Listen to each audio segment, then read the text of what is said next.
Connor Morissette here with the new head football coach at Granada Hills, Bucky Brooks. Bucky, thank you so much for joining me. I appreciate it. Hey, thanks for having me. I want to ask, to get you started here, how did this all come about? I know you were at Notre Dame Sherman Oaks before, but now you're the head coach at Granada Hills. What was that process like? It's funny how it kind of transpired. Like, this was a school that I always had my eye on. I only lived maybe 10 minutes away. And so years ago, I read a book called The Boys at Crenshaw, which kind of outlined when the baseball team won the city championship with John Elway. And so it was one of those schools that I always felt like was potentially a sleeping giant in the city when it came to football. So even when I was at Notre Dame, I always kind of kept my eye on the situation. So when the job opened up, I thought it was a great opportunity to, one, lead a program, to get around kids where you really could have a significant impact on them beyond just what the X's and O's would do. And I wanted to kind of like really ingratiate myself to the community, like really be a part of the community with the elementary school and all the other things kind of building around the area. I thought this would be a great time to just kind of attach my name to a great school. So much I want to ask you about. We'll start with this. You played in the NFL for 5 years. You've been coaching as an assistant at Notre Dame Sherman Oaks. What are some football experiences that have helped you get to this point where you feel comfortable being a head coach? Man, I've been around terrific coaches all my life. My high school coach is in the Hall of Fame. Playing in college, I played for Mac Brown. He is in the College Football Hall of Fame. And then all of my pro coaches are either in the Hall of Fame or they've won Super Bowls. And so playing for the likes of Marv Levy and Mike Holmgren, Tom Coughlin, John Gruden, and Marty Schottenheimer, I just believe those experiences have kind of given me a recipe and a formula to not only build a successful program, but to positively impact young men. And so I'm just excited to see it all play out, to really get around the kids and to kind of feel that energy and then just kind of direct them in the right way. You told me you've had a chance to address the team twice. You were hired on Valentine's Day, February 14th, so it's all really so new for you. What were those early meetings like? Really, it was just kind of a get-to-know-you session. It was the opportunity to introduce myself to them, to informally kind of discuss some of the things that maybe were their goals. How could I help them reach some of the goals that they had out there? We talked about really building a bond and becoming a family and how the family extends beyond the playing field. We talked about being good young people, just making sure that we do the right things on and off the field. And if we take care of business off the field, the things that we want to do on the field will kind of speak for themselves. And you mentioned John Elway, how he went here and you've connected with him. What have your discussions with him been like, and how can you get him involved in this program? Well, he's the most distinguished football alum. And so what we want to do is we want to make sure that we not only make all of the other alums proud, we want to make sure that they feel like they are part of the program. We want to connect the new generation with the old generation. We believe that there's a storied history here, and we want those who help build the foundation to kind of help the new generation kind of carry it on. And so the discussions with John Elway have been about just bringing him back and being a part of it and just letting him know that we have a lot of young people that admire him, that look up to what he's been able to accomplish on the field and in business, and that they just want a part of it. And if he can just provide a bigger presence to shed a light on some of the things that he's been able to do from his experience here, it will help us. And outside of that, we just want to make sure that every time we run into the stadium with his name on it, that he's proud of the effort and the young people that are associated with the program. You've been in Southern California, I heard you say, for around 20 years, so you're familiar with the high school football scene, also being an assistant coach. In the city section, it's a little bit different. We all know Narbonne is that real powerhouse, and then after there's a bit of a drop there, and the number 2 team in the city, it's up for grabs pretty much each and every year.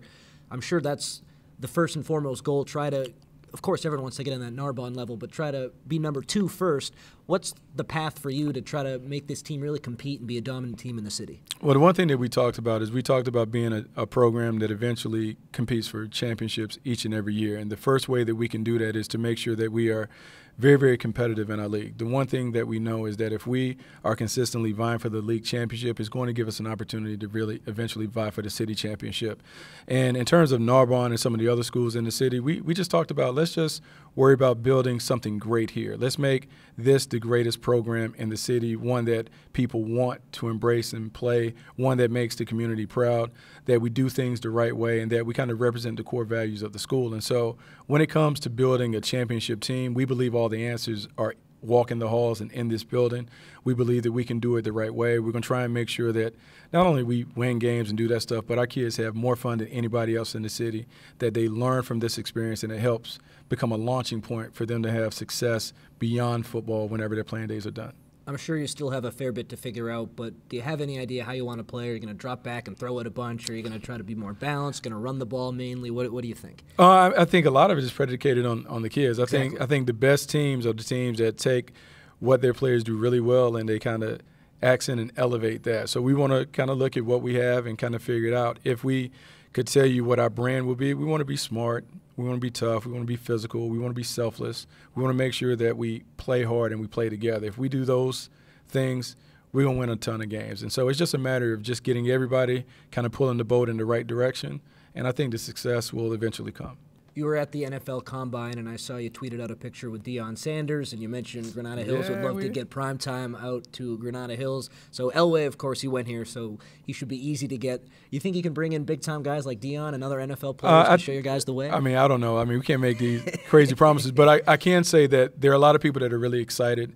They're excited about what is happening in Granada Hills. There are a lot of people in the community that are really excited, and so that excites me. I think the main thing that we want to do is, as we really kind of put a fence around the Granada Hills area, we want young people to want to come here. We want young people to be proud of their neighborhood and know they don't have to go elsewhere, that they can get a top education, they can have athletic and academic success right here in this school. And so we're excited not only about the students that we're going to touch here, but we're excited about the young people, the young students, the elementary students that we're also going to be around. And so we're trying to make this a village. We're trying to really build this up from the ground up and have everyone kind of tap into that. And so the goal would be that on Friday nights we have everybody in the community kind of come out, be in John Elway Stadium, pack it, everyone wearing green, everyone's excited. That's eventually what we want to do. Have you had a chance to build your staff at all? We're beginning to work on that. We're kind of putting the finishing touches on the coaching staff. I can tell you that a lot of people have inquired. A lot of people are really, really interested in just being a part of something that we think will eventually be great. And so we just want to continue to try and find the best coaches, the right coaches that are great teachers, that are really positive in their interactions with young people, that are excellent role models, so that when the students see the coaches in the front of the room, that they want to emulate and embody what those guys are. And so if we can set good examples by the way that we carry ourselves, the way that we conduct ourselves, the way that we kind of teach and inspire, I think we'll have a crew and a generation of young people that go and do great things. So that's what we want to be a part of. So many high school coaches in this area are really firm on they want to get their kids out of the high school and to play college football. They really want to help these kids get recruited. I'm sure just like any other high school coach, you want to help kids reach that next level because you've played there and you have a lot of experience with that. How important is it to get kids from Granada Hills to go play college football? Well, I mean, it's really important, but that comes from putting together a great program. And if we, like kids, coaches, administrators, if we are committed to putting together a great program, it kind of takes care of itself, because the one thing that you know from interacting with college coaches and beyond is they want guys that come from winning programs, guys that understand the sacrifice and the discipline that it takes to be a part of a winning team. And so as we convey that to our young people and get them to buy into something that's bigger than themselves, where they can be selfless and really about the we and not the me, we think the colleges will come around. We've been around this long enough to know that college coaches really want great young people to bring into their programs. We feel like we have a ton of great young people that are ready. We just have to coach them up and get them ready to be a part of a championship team. And when that happens, then you'll come back and do a lot of little signing days and programs like that. Here we are in early March. The season's going to begin in late August. What do the months in between look like from now to then? Just the off-season program, putting together an off-season program where we can condition ourselves and get stronger and get better. I think the biggest thing that we're trying to do is really establish a culture, really try and get to the point where our guys really genuinely love one another and they love the coaches. And so if we can get the chemistry and the continuity right, the other stuff will take care of itself. The best teams are the ones that genuinely care about one another, so they're willing to sacrifice and kind of buy in. And so the months of March and April and May and June and July are really about building that connection. And then when we get into August and start playing games, it's about just displaying the grit and the toughness, the competitiveness, and then just the effort. You know, if we do those things, we're going to win. Got a few more questions for you, Coach. First, do you have a goal for season one in mind? I think what we want to do is we just want to make sure that everyone understands like our brand and how we play. When we talk about smart, tough, physical, playing selfless, playing hard, we want those things to show up each and every time that we play. In terms of goals like wins and losses, like those things take care of themselves. If we get that part right, we get the chemistry and the culture and the identity of who we are right, I think we can do great things.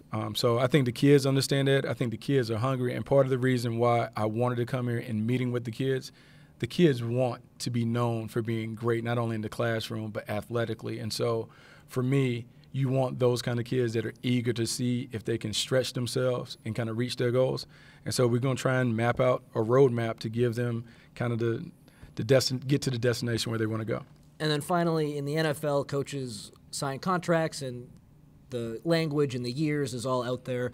For you, are you taking things day to day? Is this a 5-year commitment? How long do you want to be at Granada Hills? And just what do you think it's going to take to build this program? I think this is a legacy opportunity for me. Like if I had my way, if I could tell you in a perfect scenario that I'm here for 20 years, I'm firmly entrenched in the community, and this is something that is the start of something that is great. My goal isn't to use this as a launching point. Like when I signed on to be with Granada Hills, I signed on to be a Highlander for life. And so my expectation is that the kids that I'm coaching now, their younger brothers and younger sisters and everything, they see me here and they see this staff here for a long time. So we're excited about really putting roots at Granada Hills and making this the destination when it comes to playing football in the Valley. That's Bucky Brooks, the new coach here at Granada Hills High in football. Coach, thank you so much for joining me. I appreciate the time and look forward to covering you. Hey, thanks so much for having me.